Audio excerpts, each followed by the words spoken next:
Okay, now comes the most fun part of making the bread.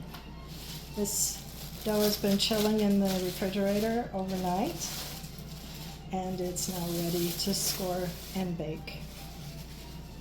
There's a little bit of water on the top. I'm going to take a paper towel and just kind of dab that off a little bit. And sprinkle a little bit of rice flour. Okay. I have a piece of parchment paper. I bought this to make pizza for my pizza, and it works just as well for bread, so it's just handy. Any parchment paper will do. You can cut from a roll, it's fine. There we go. Okay, I'll just brush off some of the rice flour that was coming from the Banneton. And now to score it, we're going to use, there's a lot of different bread lumps. This is a very popular one. It's made by Wood Monkey. There's a lot of different patterns on it. You unscrew it to put the razor blade in. I think there's a razor blade in here. There's maybe not one right now because I haven't been using, I've worn out a couple of these. Oh, there it is. See, it is tricky. It just, you just pull the razor blade out like that and then screw it back together again, and you score that way. This one operates kind of on the same principle. This is for more detailed work, this blade. I wondered how, I saw a YouTuber who had a blade like this, and I looked all over on Amazon for how to get a blade with all those sharp points on it. And I found out she just takes a regular razor blade like this and with a scissors cuts a V in it to get a more detailed cut on it. So you can use that. Prior to this, for detail work, I used an X-Acto knife, which also works. But you don't have to get fancy, and I'm just going to use a regular today just to show you. I'm going to use a regular painter's paint scraping blade from Home Depot. Very cheap alternative. I dip it in water to help it to glide a little easier. And for a boule, I'm going to spray it with just a little bit of water and some rice flour so the pattern shows up a little better. You don't have to do this part. You can just take it out the way it is and bake it, but it's fun to play with it, I think. And so I like to put a pattern in it. Well, if you took it out and baked it, you would still need to score your deep gash so you get an ear. Sourdough needs that in order to expand.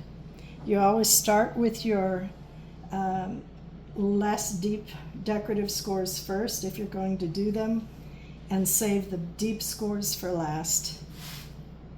And so I'm just going to start here and do a very simple decorative score.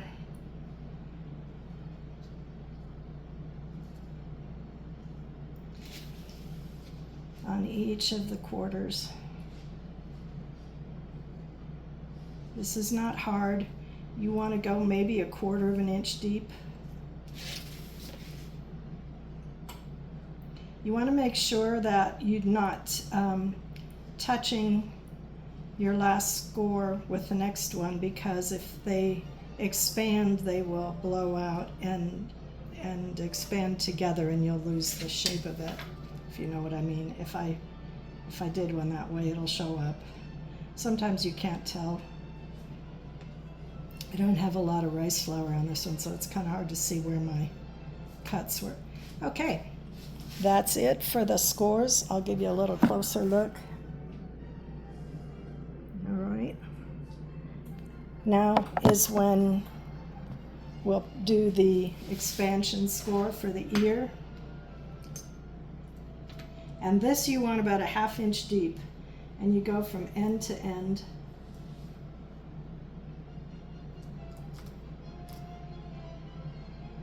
You can go over it a couple times if you need to. Don't be afraid, it's not going to deflate if you haven't overproofed it. This loaf is a little bit overproofed, not terrible, but I'm not thinking this one's going to rise as much as it really should. I let it go about a 1/2 hour too long on the proofing, so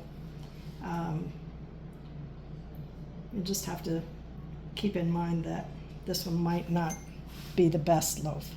But that's all there is to it. Then I'm going to take this, it's a 13-quart pan. Doesn't have to be this big, but it happens to be what I had on hand. I bought it at Sam's Club years ago. Just going to cover it and put it in the oven at 450 degrees for 20 minutes, covered. Then I'll take the cover off and do it another 20 minutes at the 450 degrees, and it should be done at that point. Okay, I'll come back when it's done. Okay, it's been 20 minutes, and so the bread is halfway done, and it just came out of the oven. I don't generally take it out at this point, but just so that you can see where it's at. At this point, if you want to, you can score it a little extra to help it to expand a little more. Just give it an extra little boost. I don't know how much more it will expand, but it might help a little bit. I'm kind of going at an angle, if you can see, at a 45-degree angle. It helps give it a better ear. That's a little rough. Okay. Oh, yeah, don't touch the pan because it's really hot. It came out of a 450-degree oven. That's how I got this. Yeah. All right, so you want really good gloves. I really love these. No heat can get through this thing. So now I'm going to put the cover, or put it back in the oven with the lid off for another 20 minutes. And then I'll be back. Okay, it's time to take it out of the oven.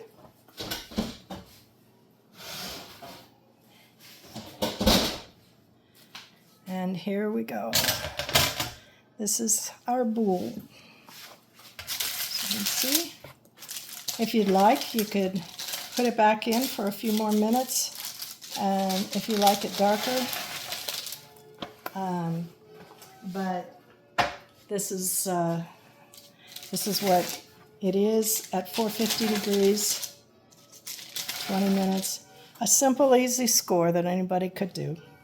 The more flour you use, the more rice flour, the better the score shows up. But if that's not important to you, you don't even need to put rice flour on top. So you can just spray it with a little bit of water if you want. That's your boule.